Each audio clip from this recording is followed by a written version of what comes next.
Normally it's tuck your tail between your legs, but Furio tucked his nose between his legs because it's humongous, damn it. Welcome back to Eloise. Tony almost got propelled in the helicopter as Furio propelled into the air with his nose and took off back to Naples. Welcome back to Fog Entertainment. It is probably episode of season 4. Big discussions, big gay talk, and also a coffin dodger, but the Bada bing, bada boom, bada bing, dust. bada bing. Yeah, I mean, I remember watching that for the first time and couldn't believe Polly actually resorted to that. You know what though, Furio in this episode could have done us all a favour. He could have just killed Tony and saved us 2 more seasons of The Sopranos. He could have, but I just couldn't imagine this show without Tony Soprano. That's what I'm saying. He could have saved us 2 more seasons of The Sopranos, aka it wouldn't have happened. Do you think it would have just ended?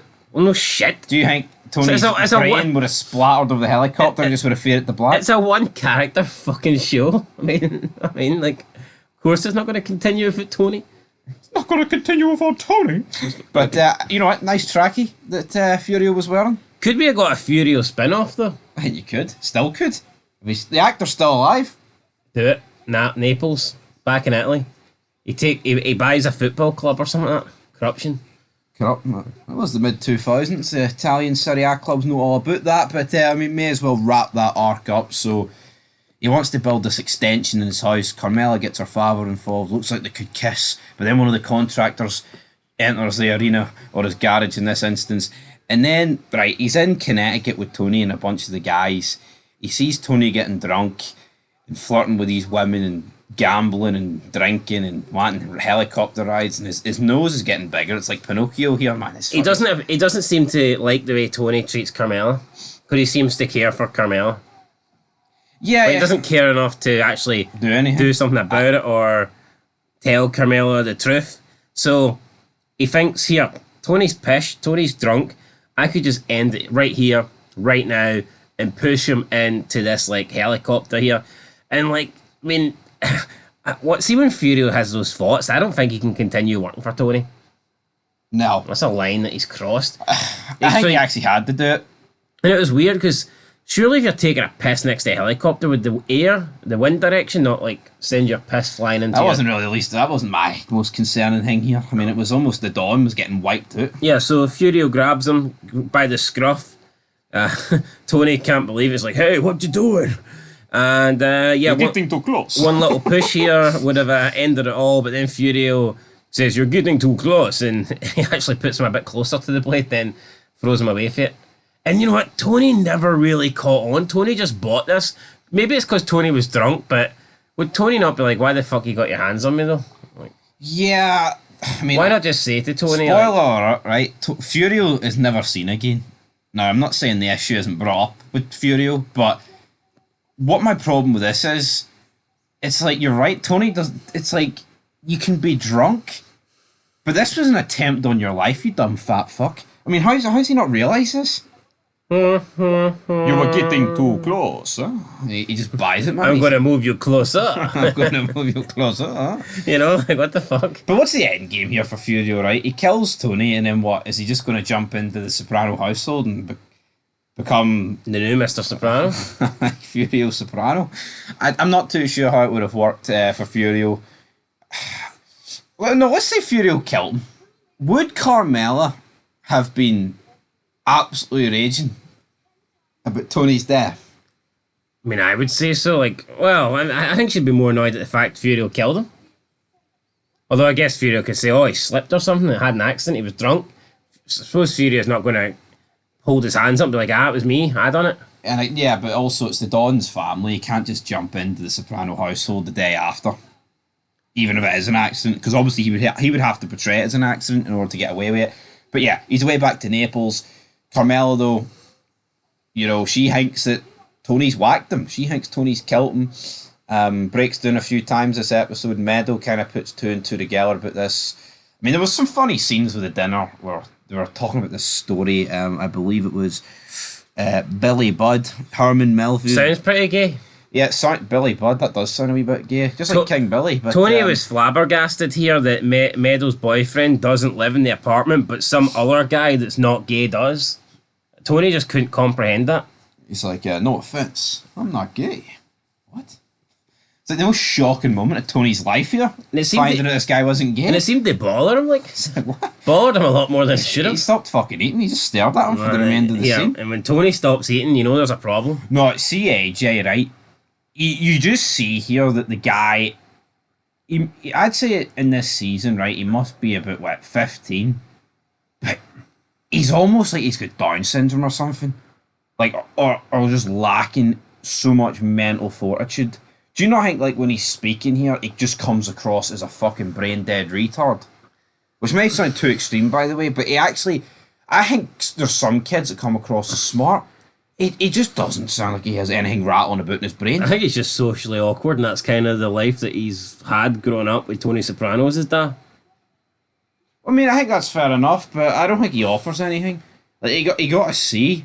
And Carmela's like, but you put a lot of effort into that. Yeah, but he's a dipshit. And then Tony's like, well, it's better than the Fs he normally gets.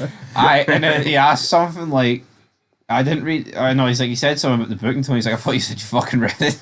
Yeah, so the guy that's not gay but looked gay was like, yeah, he did this in the book. And then AJ's like, oh really? And then Tony's expression just changes. I thought you read it.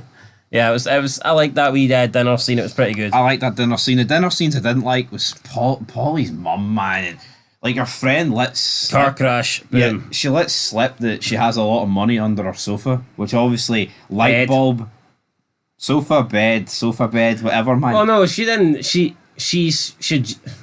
suggested that she might have money and it might be underneath her bed, but she didn't say how much. I mean, Polly goes over to try and rob her. He gets caught in the act, and then he just basically kills her so that she doesn't tell anyone. And as soon as she's dead, like, he doesn't feel guilt or anything. He just directly goes for the fucking bed to see how much money she has. And it's like, it's a dickhead move. I mean, stealing her money, I think, would have been bad enough. But to actually kill this woman, and, like, he could have, like, at the point, see when he killed her, he didn't even know how much money she had. He hadn't even found it yet. Like, he could have killed this woman and maybe... Because a lot of money to an old person might be maybe $1,000. Yeah.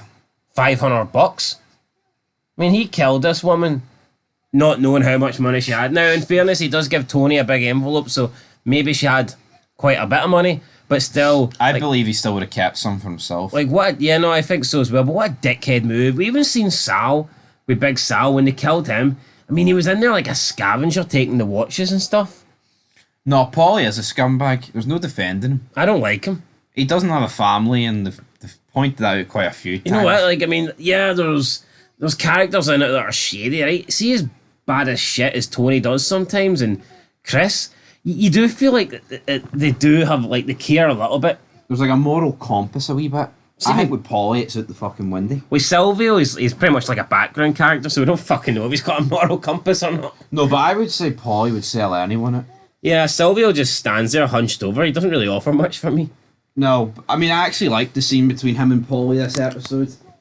Pretty much putting the cards on the table about, your envelopes are a wee bit light, Polly, big man. He's like, you take a problem with everything. He's like, oh, me and Tony's relationship, no one could ever get that. I think Polly and Tony's relationship is probably at an all-time low at this stage, but if Polly wants to think otherwise, then you go ahead, son. But you know what? I don't think Silvio and Tony's relationship's great either. Or Tony or Chris's. I don't think Tony's got a great relationship. Or Tony or Furio's. Or even his wife. Or his wife. Kids. Or his kids. Yeah, maybe the Ducks, like. The Ducks and Tony, they're doing pretty well for themselves. But other than that, even his gourmets, he's not really... I mean, his last one's dead. And yeah. The rest of them, he's kind of not having anything to do with. Dr. Melfi's relationships. Nah, she wasn't in this episode, thank God. It's almost like he's not even gone back. They've pretty much got a divorce. So yeah, Tony's relationships with everyone are down the toilet right now. Let's talk about, though, the New York deal. So, the old guy, Carmine Libertazzi, he still wants the 40%. Even his son comes up, and there's a whole theory feds out there across YouTube saying that his son's actually really smart, but he acts fucking dumb just to put people in each other's crosshairs, which might be an interesting theory fed one day for Fog Entertainment. But end of the day, this guy wants 40%. Johnny Sachs meets with Tony, says, here, he's a healthy guy, but he might go at any second, Tony. He's like, you just think about that. He leaves. Tony's like, holy fuck. Implying that Johnny Sachs wants Carmine going. I think the fact that the guy's not willing to compromise on the 40% probably tells me that the guy does need to go. But you seen a couple of episodes ago that Carmine guy wanted Johnny dead for the whole Ralph situation. Just shows you, like, everybody wants everybody dead. There's no loyalty, and the same for Polly. See when they meet and they're hugging and they're kissing and they're shaking it. Oh, I love you. It's all fake. Sell you it for a tenner. And it's fake though. You look at Polly, like Johnny Sack didn't even tell Carmine about Polly. Polly like a spare prick at a wedding, man. Oh, you know me? No, never heard of you. It's like, what the fuck? Obviously it makes for plot purposes, so this makes Polly like realise, holy shit, I don't have anyone in New York that I can even talk to. Right. There's no way that Carmine doesn't know who Polly is. Yeah, I just refuse to believe it. Polly's been with the Soprano family for, like, decades now. I would say at this point it's at like since the late 50s, 60s. Right, I mean, can you make a point, can you make an argument that he might not know Furio? And people like that. Or maybe Christopher? But even then, because Christopher's Tony's family. But, I mean, if Stevie didn't know Christopher or Furio, I mean, I could accept it, but how's this guy not going to know Polly, Silvio, Big Sal? Yeah, doesn't make any sense to me. I'm willing to bet good Ralph, money. who's like a fucking, the top earner. I'm willing to bet good money. But see, you did know Ralph. I'm willing to bet good money, right, that before this scene, these two have met before on screen, and they've interacted. And I'm willing to bet this is a fucking flaw. How much would you bet on that? Yeah, it felt forced to me just to put over the fact that Polly's been spilling all the beans, and he's not really. They could have just done it. They could have just done it in a way though, where Carmine wasn't aware that he was talking to Johnny Sack. Yeah, I mean, and did it in a way like, I don't care about you. You're New York. Yeah, they could have. Or Jersey. They could have acknowledged that Carmine knew about Polly, but he wasn't aware that Polly was having like conversations and giving information and things like that. But the way they did it was, I don't even know who you are, mate. Who the fuck are you? He's talking about Johnny Sack. And it's weird because Polly just comes up and starts kissing him. You know, the wee Italian kiss on the cheek, and this guy's thinking, who the fuck's this dude? Who the fuck's this dude? Anyway, guys, what the fuck's this rating? I'm going to... I think it was a bit better than I'm going to get a 6 out of 10. Yep. I thought it was alright. We're progressing towards a season finale, but what I would say is, what do you think is going to happen in this season finale? There's not much happening. I mean, see, The Sopranos, I don't really look at it that, season premiere, this should be good, or season finale, it should be good. For me, when you do get a good episode of Sopranos, it's kind of just randomly out of the blue. Yeah. I don't think they tend to build up to good episodes. I think you randomly get one. You tune in one day and you get it. Like, yeah, you know what? The season 4 finale might be a bang average 5 out of 10, but then who knows? Episode 2 of season 5 could be an 8 out of 10. That's just the way it goes sometimes. But right now, there's not much for me going into this final episode. Like, why not have Furio leaving the finale? Why not have maybe tease the fact that Furio's going to kill Tony? It just seems to be a bit dead the way they've done it. Furio's gone, he's not coming back. Like, where's the beef? All right, this Carmine guy, maybe he can die. Even Junior as well. It's like, what's happening with him? Yeah, but the Carmine beef, it doesn't even seem... It's like, so what? It's over fucking numbers at the end of the day. It's like, there's no blood has been shed. Like, there's no like serious beef. It's just over a percentage. And how much interaction is Carmine and Tony actually had for us to care? Yeah. Very limited. And you know it's not like Tony's going to die. It's like very one-sided beef. Well, Carmine could die of old age before Tony gets to him. Anyway, guys, that's it. What are you giving it? I'll give you a 6 as well. 6 out of 10. 6 out of 10. Tell Eloise.